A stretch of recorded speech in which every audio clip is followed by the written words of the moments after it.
या रसूल अल्लाह, जो चीज आप अपने लिए पसंद करते थे वही दूसरों के लिए पसंद करते थे। आपने तो ये गुलाम को अपना मुअज्जिन बना लिया।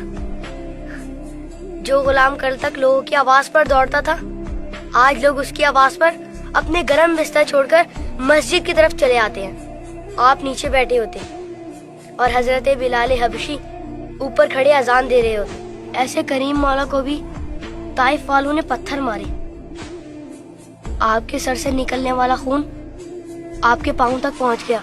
आपकी प्यारी बेटी बीबी फातिमा सलामुल्लाह अलैहा आपके जख्म साफ करते हुए रोई होंगी, मगर आप नहीं रोए। हाँ, आप अपनी उम्मत के लिए दुआ करते हुए रोए, उम्मती उम्मती। आज जब आपकी उम्मती एक दूसरे का खून बहाते हैं तो आपको रोना तो आता होगा।